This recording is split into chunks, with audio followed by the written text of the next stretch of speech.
Welcome everybody to another episode of the Everything Horror Podcast. My name is Paul Doski, and joining us is a lovely lady who is running a very fest coming to you this October and has been running for about 6 years now. But anyway, let me just stop so we can introduce the guest, and she can tell you all about it because she's been behind it since the beginning, sort of ish. Like, yeah, she can explain all that.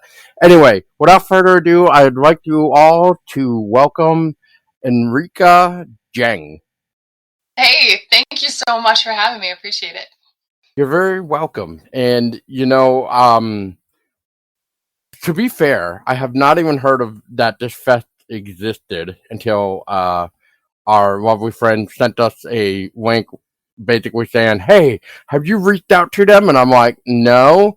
So here we are talking. So yeah, I mean, it was just like one of those things where it's like, did I even get an email to begin with? But it's here we are. So anyway, um, so you are, I guess, in charge. I want to say, for lack of term, or maybe you just help run the whole thing. But either way, you run like the Poe Fest International, which is the oh man, I really hope I'm not gonna butcher his name now, Edgar Allan Poe stuff.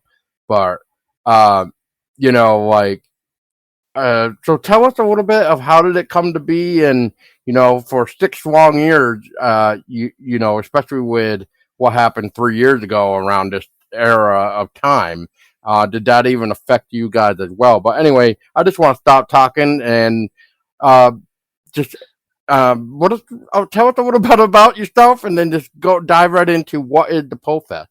Sure, thank you. No, you're absolutely right. It's weird because the pandemic was, 30 years long. Like every year of it was 10 years. So the festival's been going on about 6 years, but it feels like it's been going on 30 years because it's just, time does not exist anymore. No, the festival started in 2018. My organization is Poe Baltimore. We run the Edgar Allan Poe House and Museum in Baltimore, Maryland. It's a tiny house museum, the last surviving home in the city of Baltimore, where Edgar Allan Poe and members of his family were known to have lived. Folks who might know a little bit about Poe's biography, he actually lived a number of different places, raised in different cities, and had to move around. He was a writer, kind of following work with the magazines that employed him. So lots of different cities have a little claim to Poe, but his father's family was from Baltimore. They even fought in the Revolutionary War. In the city of Baltimore, defended the city. His grandparents served there. And so lots of really deep roots for the Poes, the true Poes, in Baltimore. And then Poe dies in Baltimore. And so he has this incredible life and career, lots of tragedy, but manages to have this outsized impact on literature, culture, and just like to this day, really shapes popular culture. And then he dies in Baltimore under mysterious circumstances. And so the city of Baltimore really loves Poe, embraces Poe, the mystique, the persona, everything about Poe's history, and of course, we have the body. So that's a big part of a city identity and very important to us. So even though we're a tiny house museum in Baltimore, Baltimore is known all over the world for Poe, and so people come to us. So the museum, 620 square feet. People come, and it's kind of like a bucket list item. It's a place like once you've been there, you check it off, come back. And we, as a museum, you always want to give people what they want. They come to Baltimore kind of expecting to see the House of Usher, and instead they discover that Poe came from very humble roots. Like, this career begins in a very humble place, and so it's this wonderful moment to share with people that history. But how do we celebrate Poe's legacy and continue to bring people back? And so the idea about the festival was, we can bust out of the walls of this tiny little house. We can roll out the red carpet. We can have vendors, stage, food, and it's turned into it's kind of even close to 3 days of food, music, stage performances, just a celebration of just anything Edgar Allan Poe. And while there are some wonderful, very cool Edgar Allan Poe inspired events all over the world, actually, we really feel that, when you come to Baltimore, the question is not why is this here? The question is why isn't this here yet? Why has this only been going on 6 years, considering how much the city of Baltimore loves Poe? And so a festival is a place where, costumes and people can dress up, and you see some like really cool performances. You get to pick up all that really cool Poe stuff. And the festival itself, the guts of the festival, the street festival, is 100% free. It is a free community event that is held right in front of the Edgar Allan Poe House and Museum in Baltimore, close to his death date, the anniversary of his death in the city of Baltimore, which is beginning of October. It's October 7th. So we kick off the Halloween season in Baltimore with this fun tribute to Edgar Allan Poe. Wow. Well, there's a lot to take in right there, but yeah, I mean, I'm surprised, like you said, like Baltimore didn't ever think of doing something beforehand. But then again, maybe it took the right type of people that stepped up to. Uh, well, I don't really know how exactly it would work. So I mean, I would say you would step up. Basically, I'm assuming to suggest the idea to the town or however that worked. Maybe like the meeting house there, and figure out expenses of how much it would be to run the event, and if vice versa. Because so does that require like shutting down streets, or like how does that work? Since you said it's like an outside free event, or is it It like a really park or does. something? It does. It does. We close the cross street, right, and so there's an intersection right in front of the Edgar Allan Poe House. We close that cross street. We have really excellent neighbors across the way. It's an apartment building and complex called Center West, and they allow us to use some of their property. And so, but the festival is growing. That footprint is growing. We've got a new sponsor in Wells Fargo this year. I think that it's interesting because again, I keep mentioning how small Poe House is, the museum is. It has a fascinating history, but it really is a tiny place. It was once a duplex and a rental property, even when Poe and his family lived there. They were renting the home there, lived there for a short time, but it's a house that was recognized as a house where Edgar Allan Poe lived. And then over the course of time, lots of development going up around this tiny duplex, so that they built a housing project literally right next to the Poe House. And when they were building it, they almost tore it down. Oh wow. And instead, the Edgar Allan Poe Society of Baltimore begged the city to save the house, and the compromise was that they would chop the house in half, and they built the housing project onto us. So we have operated for the last 75 years as a small house museum in West Baltimore within the footprint of the first housing project built in the city of Baltimore. It's incredible. And so tiny, tiny space, it's hard. And it was a museum that was run by the city for a really long time. You're talking about budget, you're talking about, small, organization. Now, I will say credit where it's due. You have wonderful events that have happened over our 75-year history. And you see in this incredible, every single year, people from all over the world, literally all over the world, descend on Baltimore, and they visit his grave. They visit the church, Westminster Hall. They go into the catacombs where Poe was buried 3 times. But then they try to come and find Poe House. And I think that when the city turned over the operating of the Poe House to our stewardship at Poe Baltimore as a nonprofit, we were able to be a little bit more nimble and flexible with the schedule. And because we were our sole mission is the Poe House.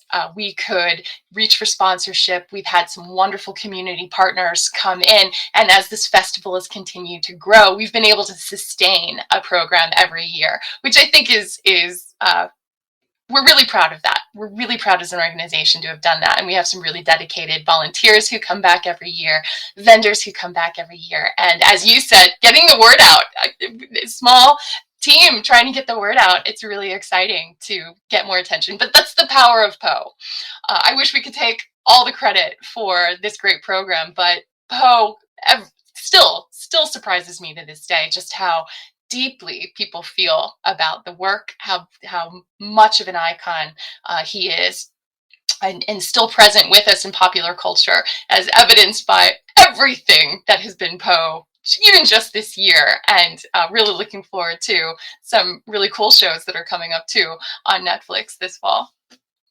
Oh, oh, I can't wait to hear this. So, um, did the house, like, while you guys were, talking about saving the house and all that, were you able to also get the house to become like a historical landmark so that it cannot get torn down?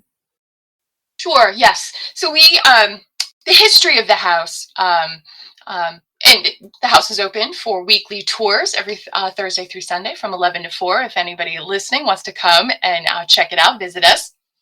Even on not a festival, we're open year round.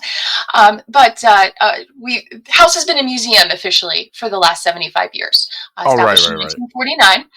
1949. Over the years, run by different organizations, but in the 1970s, we became a national historic landmark. So I told you about Poe House being chopped in half at that Right. time, and the historical unit that the historic unit that was established, that the family lived there, that part was saved. But when we became a national historic landmark, it means that nobody gets to chop anything off of Poe House anymore. But again, development never stops, and the world keeps turning, and so you've got more development coming up. And we've been operating within that footprint for the last 8 decades. So you've got a lot of activity coming into the neighborhood, and a neighborhood in transition and development going on. And so as advocates for the house, one of the things that the festival does, we raise money to support Poe House and potential expansion as development continues. I want to say, groundbreaking, but we're actually reclaiming some of the land that used to belong to the house. So, but a lot of really interesting happenings. I hope you'll have me on again at some time, and I can tell you about, all the really cool stuff we have planned, even beyond continuing to grow the festival. But every part of the festival supports this mission to keep Poe House open to visitors. And yeah, it's protected, but it always needs support. Oh, absolutely. Yeah, everything needs support nowadays. But yeah, I'd love to have you on to talk more about what's going on behind the scenes that the public can't really know of, and etc. right away, obviously. But yeah, I'd love to chat more. Now, I was reading something too about your Poe Fest. Is that you guys do like a read-in event or something similar to that, where like you have I'm trying to find where I read it so I could get the appropriate, you know, way it was written, but it was basically like you guys are trying to shine a spotlight to upcoming writers in a way. We do. So the festival, Poe Fest International, is short for the International Edgar Allan Poe Festival and Awards. The Saturday Visitor Awards are presented at the festival every year. The idea was that another little bit of the history of Poe House. It's not just a building that Edgar Allan Poe lived in, though that would have been cool enough. It is the house where Poe makes his chosen family. He's raised by a foster family in a completely different city, but then finds refuge with his blood relatives when he becomes estranged from that foster family, and they take him in. He becomes so close to them, in fact, that he marries his first cousin, and his aunt becomes his mother-in-law, and that happens at Amity Street in Baltimore at Poe House. So famous for that reason, but also famous on the writing side for the place where Edgar Allan Poe launched his professional writing career. And he does that by winning a prize, winning first place in a writing contest that was offered by a magazine called the Baltimore Saturday Visitor. This is the first time that Edgar Allan Poe actually receives money for his work, which is a pretty important part of becoming a professional writer. Get that money. The cachet of that first place prize gets him noticed by more of the literary community, and then he goes on to become an editor, a contributor to magazines, and the writer of Gothic fiction and poetry that we know today. So that launch happens at Poe House. So our Saturday Visitor Awards are named for the magazine that recognized Poe's work and gave him that first place prize. And so our awards recognize a new generation of artists and writers inspired by Edgar Allan Poe. All those people who come from all over the world, many of them creators, folks who deeply moved by Poe's work, inspired to create their own works. And we kept seeing such really great stuff. And when you have a tiny little gift shop, there's only so much room you can, really feature some of this really great stuff. So the awards were our way of recognizing just, again, that outsized impact that Poe has had on popular culture, but also the people who continue to be inspired by Poe and continue his legacy. We offer the awards in two categories, sort of what you'd expect, the classic adaptations of Poe's work, even though you still see some really creative works and that kind of thing. And then original works inspired by Poe, whereas they're not necessarily taking only Poe's words or his likeness, but they're also doing original works inspired by him and taking him in a different direction. So really proud of the awards. We've seen a wonderful array of work from creators all over the world, literally all over the world. The awards are what make the festival international, and I think people are really going to be excited. We've seen every year has been better and better, and more people coming in. So super excited about that. Yeah, it definitely helps getting the word out there more, and the people that do, show up to have a fun time, they can go back like wherever they came from if they aren't even from like Baltimore or the general area. And, like for somebody like me, like I could travel over there and then come back to my state and just be like, look, I had a pretty fun time over here. Like, like maybe next year we all should just get like a van or something and drive down so we can, all have a good time during the weekend. The delegation. I want to see it. I want to see the Vermont delegation coming down, procession down we should see. That would be fun. A whole procession of cars like you're going to a funeral, which is, it's a party, but we are, commemorating Poe's death in the city. It's Death Weekend. So I would love that. State to state, get it rolling. Get it rolling. That'd be fantastic. Maybe if I can find like a van that's like, that I can turn it into like the, the Scooby-Doo gang van or something and just spray paint it and figure out like a different way to do it, obviously. Like somehow your local mortuary might have a spare hearse or something like that. You might be able to. That would work too.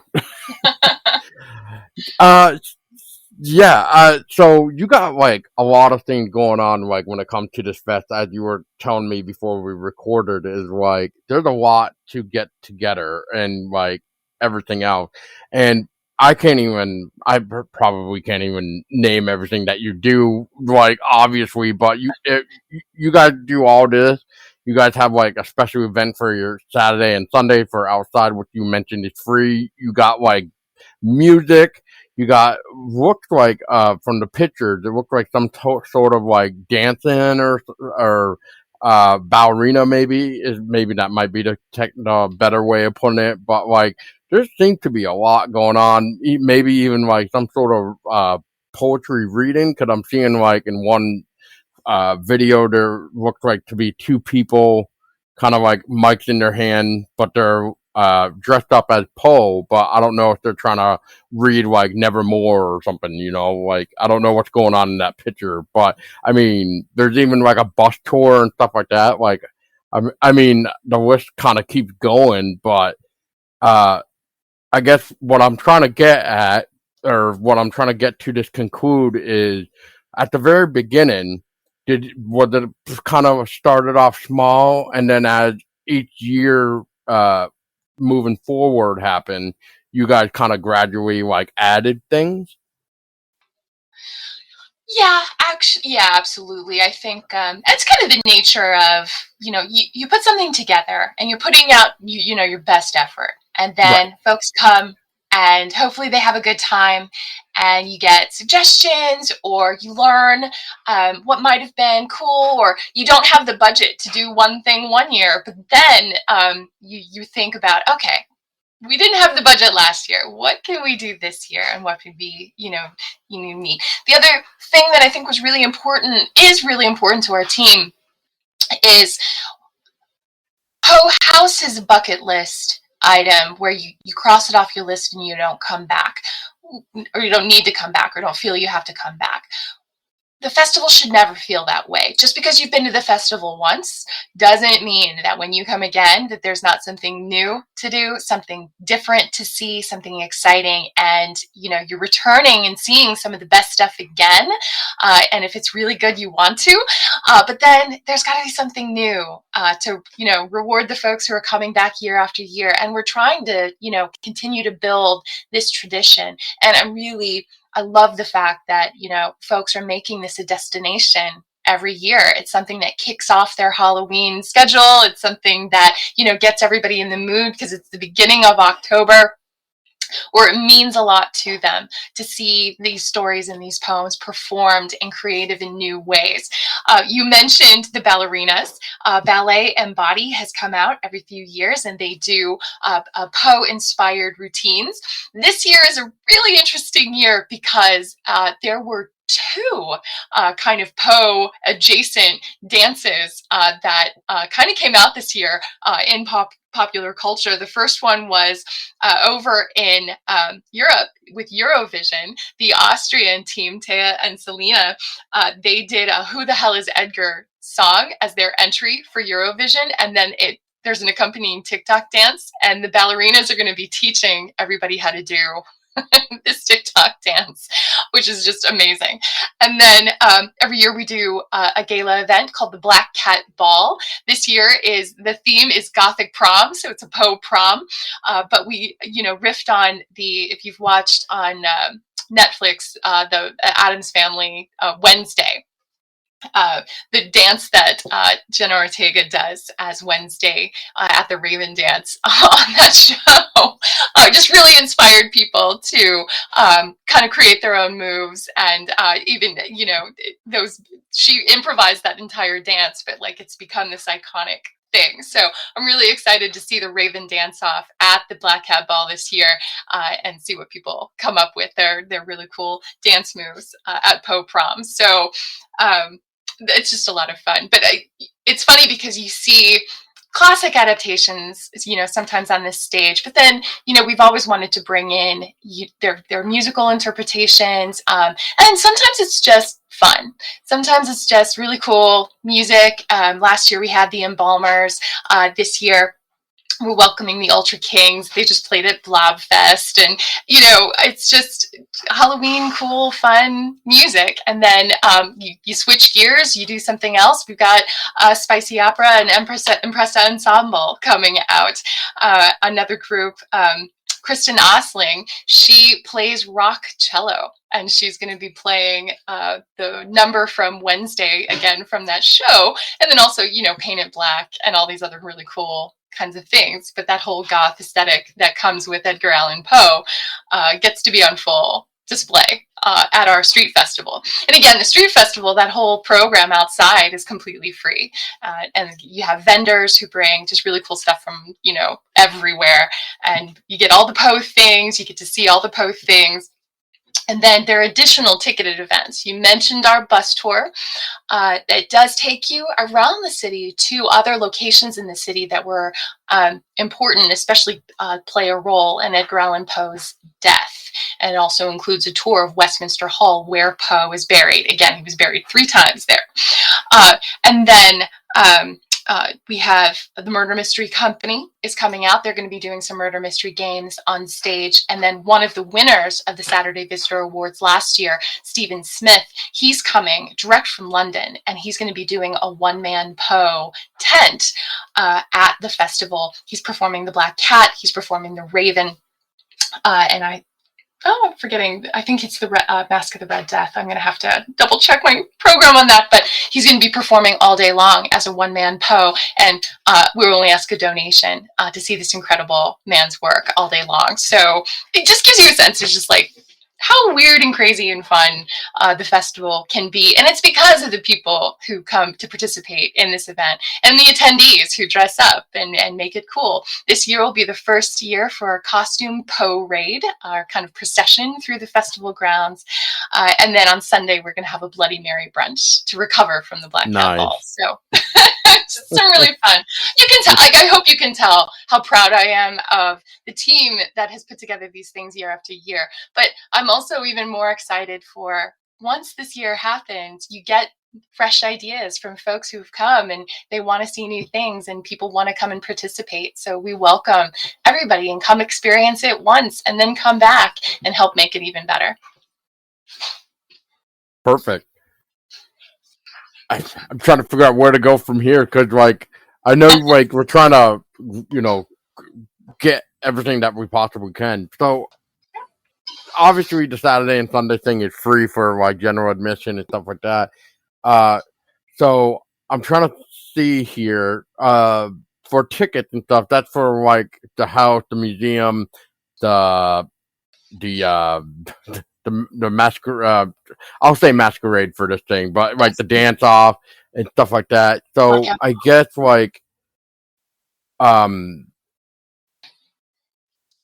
what do you get if I were to like try to get like the VIP stuff? Like what I guess what's different between like a VIP ticket versus like a regular, you know, ticket to like the prom thing? Sure, you are, sure. The Black Cat Ball this year is at Westminster Hall, which is the church in the cemetery where Edgar Allan Poe is buried. It's an event hall now. It's no longer as church services, but you too can have a party at Westminster Hall if you book it. But the Black Hat Ball is just a really fun event. It's all inclusive for food and beer and wine and the entertainment for the evening.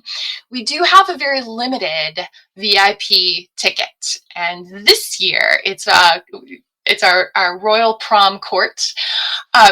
What's special about Westminster Hall is it's built over, it was actually built in the cemetery after the graveyard was already there. So the graveyard was there first, and then they built the church. When they did that, they built it over top of the existing graveyard. And so what that did was create this really cool catacombs right underneath the church.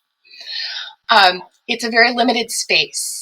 And I keep talking about how limited in space and all this other stuff, but we're talking about historical sites. So not your typical commercial buildings where you can, have folks out and modern systems and stuff like that. So these are very old historical places. And so the catacombs underneath Westminster Hall have these beautiful, beautiful crypts and beautiful stones that are there and wonderful history. And a lot of really important Baltimoreans have been buried there. But we are also going to be staging a special performance in the catacombs. I mentioned Stephen Smith, who's coming from London to perform at the festival. He will be performing the only time this weekend. He will be performing The Pit and the Pendulum in the Westminster Catacombs that night. It is such a great and cool opportunity to not only see inside this historic, beautiful church, go into these really cool, spooky catacombs, but then see Edgar Allan Poe's Pit and the Pendulum by this incredible actor who does such a wonderful job performing his one-man Poe. So super excited about that. And then it is Poe prom, so there's a spiked punch bowl, and you get an enamel pin, and you are prom. You're part of the royal court officially if you get that VIP ticket.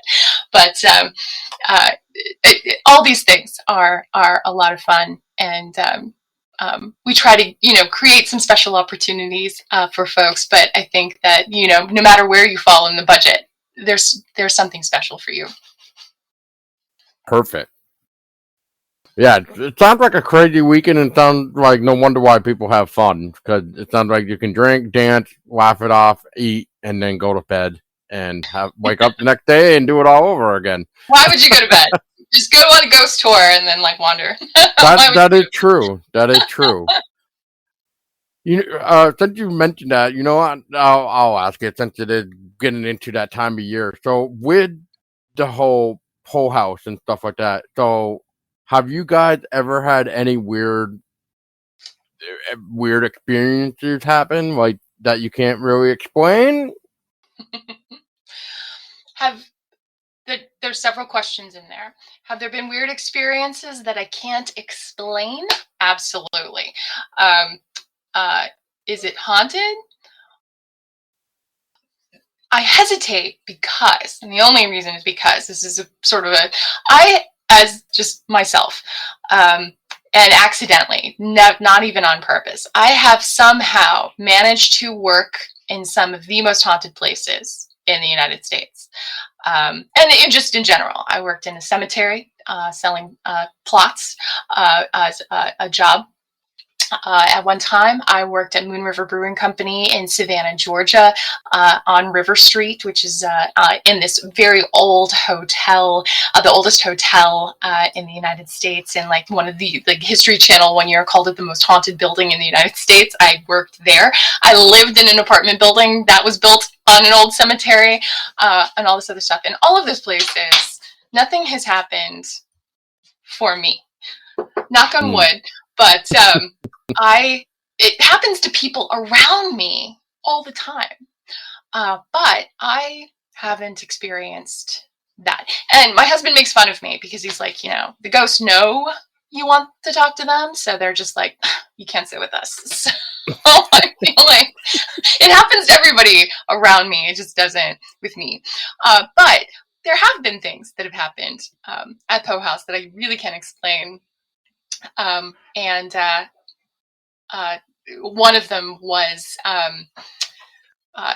the city had come in to do a couple of inspections. It's an old historic house. It's a historic site. So repair work does have to happen. And so they were coming through and just kind of taking a look at the bricks outside, taking a look at the floors inside, going through the whole building. And they spent a good chunk of the day there kind of making notes and talking and all this other stuff. And so they come back through, finish up their stuff, and then they go. And then we had our remaining tours the rest of the day. Every single one of those remaining tours the rest of the day, somebody came up to me and said, do you ever over your shoulder, do you ever, and completely different tours, different folks saying this to me. And I feel like maybe the house heard them talking about it and just wanted everybody to know I'm here. You don't have to talk about me like I'm not here. So that day was a really interesting day. But again, not to me. It's to everybody else around me. Well, I mean, it could happen. It could very well be haunted per se, but is it really Poe there? I mean, that. I want to make clear, I'm not asking because I scare. I don't want to be scared. No, I'm not hoping for it. It would be cool to talk to a friendly ghost. I don't know if I want to talk to ghosts. Well, they're probably watching over you anyway. But I will say, ghosts are known to be more active as you do restorations anyway. So I mean, okay, I didn't know that. That's interesting. Yeah. They draw the energy from that because you're rebuilding what they call their home per se. So it's a good way for them to power up per se, not like be angry because you guys are destroying their house. So in this case, if Poe is there, I'll just say He probably like, you know what? I like it. It's not falling apart anymore. That's it. My job's done to look over the house, is what I will just say. That makes me happy. That's good, because everything we do is to keep Poe House, open and in good shape. So I hope they approve. I Whoever's would there. hope so too. Now, when it comes to planning for like the competition, writing per se for like your Saturday award. Now, how does one or like enter like the competitions or even like the Saturday awards? Sure. Saturday Visitor Awards. We open call for entries on Poe's birthday every year. Bit of trivia: January 19th every year. The portal call for entries opens at poebaltimore.org. We post that information, and folks have, I think it's about 5 months to submit their work. There is a $25 entry fee, but there's no limit. We're not. It's not just a writing competition, though we've seen some wonderful written works. Media, any kind of media, any kind of genre. We have seen beadwork, we have seen paintings, we have seen films, we've seen short stories, poetry, all of these things. There's no limit to medium, no limit to genre, even kids' books.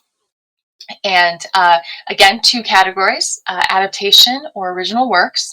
You submit your piece, and our judges come from different, we call them different Poe places around the country. We've been very fortunate to welcome Chris Sempner, who's the curator at the Poe Museum, Richmond, Roger McCormick, who is the steward at the Poe Cottage in New York. We've had members of the Poe Studies Association. We've had folks from the Poe Society. So every year, the slate of judges changes. Now, the one thing to note is that we are looking for artists who keep Poe in popular culture. So it has to be work that's been released. Now, it doesn't have to be traditionally published or released or distributed, that kind of thing. Self-published work, totally okay. A lot of creators put their work on social media, that kind of stuff. But it can't be something that, has never seen the light of day. It has to have been published. It has to have been out there. And we have a rolling eligibility of 3 years. So every 3 years, the works get phased out in terms of eligibility. But that's all of the rules are posted at SaturdayVisitorAwards.org. And people can kind of take a look at the guidelines, and you can see some of the folks from last year. We're about to upload some of the videos from this year from our 2023 official nominees. And we again, you've got about 5 months to enter your works, and then we announce the official nominees at the end of the summer, and then you get to meet the nominees at the awards, and then we announce the winners at the Black Cat Ball at the festival. Perfect. Yeah. So I guess what I would like to kind of know is, So for somebody like me per se, like that may not be able to make it, could I still like submit to the competition of the write-in? Oh, yes. We've had folks and people enter from all over the world. And that's what makes the festival international. So you do not have to attend the festival to enter a work. We'll miss you, but if you do want to attend the festival and you are nominated, you're invited to come and be a vendor at the festival, meet people at the event, and then come to the Black Cat Ball. But it's not required. Attendance is not required. We've got a lot of people. We've had winners as far away as Australia. That's a really long flight. They haven't been able to come out Wow. yet, but a lot of fun. I mean, it already sounds like it. I mean, maybe next year I can plan on showing up then. Maybe it'll be in my budget next year. I hope so. You had asked about the pandemic, when, in 2020, the festival did go virtual. We did have some virtual components, and the following year we continued some virtual tours. As the festival has grown, our staff is still, we're still really limited because we're so small. And so we have to get great big once a year and then go back to being really little. So we need volunteers and help for the virtual side of things to bring those back, because the demands of the end of the in-person event are starting to take over everything. But we welcome participation and help from everyone, and come out, have a good time if you can. How did one like volunteer to help you guys out if they were interested? Well, this year our volunteer portal is closed, but in April of every year we open the portal and call for volunteers. Folks can sign up to help virtually. Folks can sign up to come and be on the ground, be at the event. Now you have to like a lot of activity. It's a super busy week. Even though the festival itself is only 2 days, we have an exhibit at Westminster Hall that goes on for an entire week. We've got a lot of preliminary activities and stuff like that going on. So it's starting to grow. So we will always need bodies. Always need bodies. Nice. Now, are you just saying that because it's almost October, so we need bodies? No, I'm We joking. need I'm bodies. joking. It's Poe. It's every It's month. classic. Now, is there anything I haven't mentioned about the fest that you're like kind of like dying to mention? Because like honestly, I don't really know how much more I can like go How into. much more can there Yeah. possibly be? One thing. One thing. When you visit the website, you'll see our Red Mass Festival Pass. I talked to you about the Murder Mystery Company, all that other stuff. But one of the things super proud of, super excited, and going on for an entire week this year is our Poe in Comics exhibit, combined with the Poe Death exhibit at Westminster Hall. And you can find information about that on the website too, on our social media. We will be showcasing over 100 years of Edgar Allan Poe appearing in comics, whether comic strips, caricatures, this kind of thing. Whether it's Poe as a character or his adaptations of his works, and all of the original stuff inspired by Poe that we've seen just explode over the last 20, 25 years. Over 100 years of Poe in comics on display at Westminster Hall. And it's really fun because, as I mentioned, Westminster Hall is such a cool building all on its own. So to get to see inside the church is a lot of fun. But that Poe and Comics exhibit, super proud of that. And really want to thank the Richard Corbin estate, Corbin Studios, for sending us original work from Richard Corbin's estate, original pages that he did. You get to see that original work on display. Some wonderful, wonderful things. Manga Classics contributed to our exhibit this year. Comic Art House sent some wonderful artists have contributed original comic work to be sold in support of Poe House. So we're super excited about that. And then Artway Alliance is going to be doing some live art workshops, streaming live from Westminster Hall the entire first week of October. So as much as all of that stuff is jam-packed into the festival, we're very, very proud of this exhibit. Really proud of the live workshops that we're going to be able to do the first week of October. And if you can come to Baltimore and kind of see some of this beautiful work on display, it's just a lot of fun if you love comics. Which I do. I love comics. So, which is interesting because when I was little, I didn't really get into them as a little kid, but now, like as an adult, I'm like finding myself every now and then, like, oh, what's the next story coming out for this or something like that, or what's new that I can get into. So it's kind of weird how that kind of works. So I figured, somebody like me would be more into it when I was little, but no, here I am, and like a little bit more older now, and here I am like reading comics, which is fine, but it's just interesting how that works. Poe is everywhere this year. He's been in comics forever, of course, but you saw a feature film earlier in the year. You saw Netflix Wednesday. You saw Eurovision this fall. House of Usher. Fall of the House of Usher, starring Luke Skywalker. Mark Hamill is in this. It's just really, really cool. I get super excited. I'm almost too happy to to work at Poe House. You're supposed to be serious and gothic and stuff, and I'm just like smiling, and then we're doing this, and then we're doing. But I get giddy over all this just really cool stuff, and I loved Poe even before I came to Poe House. So it's a prerequisite to being to working at the house. You really have to love what you do. So I'm really excited. Perfect. Yeah, I mean, you could just by talking to you, like even before, like I hit the record button, like I could tell you're really excited for what you guys do and accomplish and stuff like that. So I hope, like, you know, this Poe Fest International can go on for years to come. Even like when you retire from doing the fest, hopefully it can still continue on. But with your enthusiasm that of this already, it's nice that people are like yourself and everybody else that helped you. Like I'm assuming your husband as well. It's nice to He does get actually. drafted. He does well, get drafted. well, it's nice to have people that are into it do it because they already set what they want to do versus somebody who it's like they get handed like get handed it and then they're just like they don't really do too much work.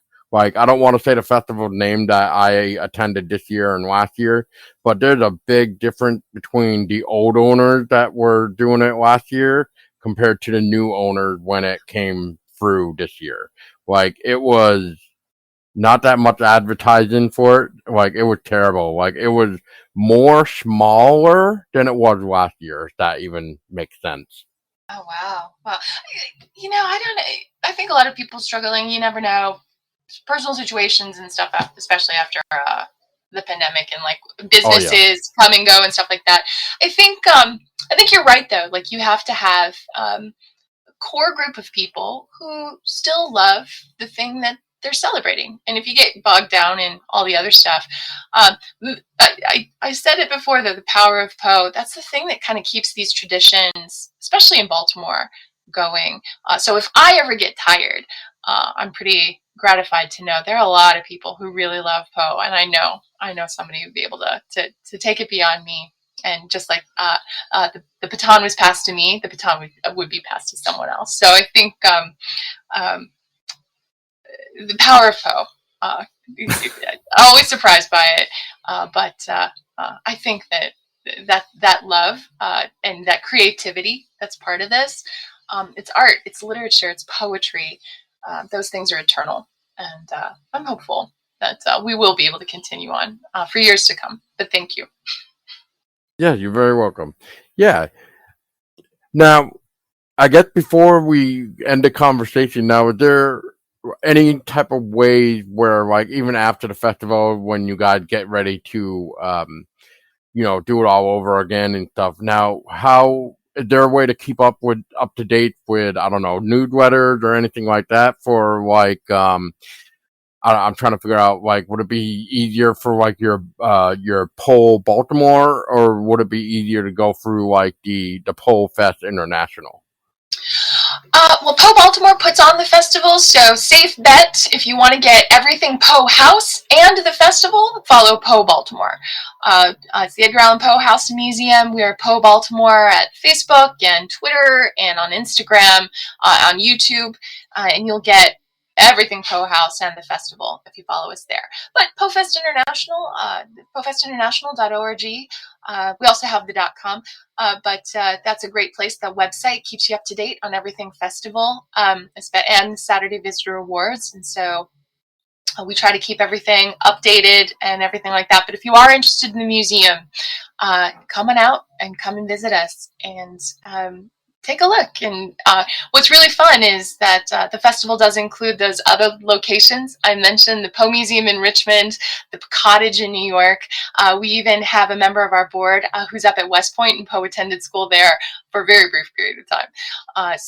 But they're representatives from these different organizations that'll come and talk to you about their piece of Poe.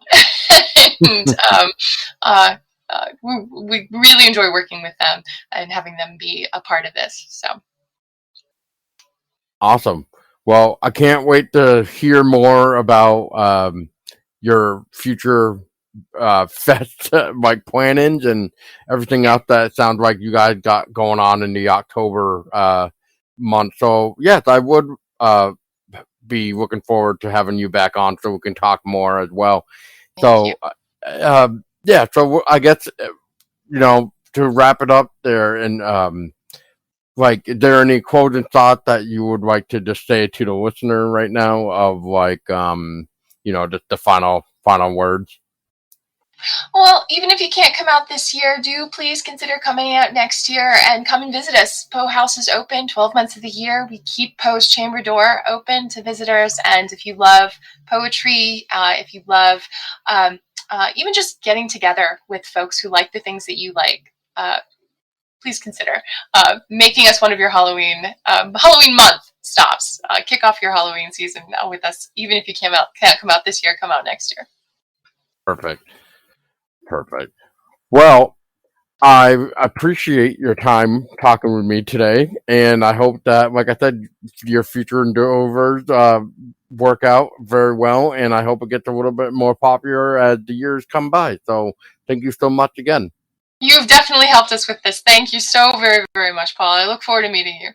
Yeah, you as well. And for everybody else listening, I hope you just batten down the hatch. Go check it out. I will provide all the links that I can possibly find, especially Poe Baltimore, which I'm assuming probably has all the links. But anyway, check it down in the show notes below, and remember to stay scary.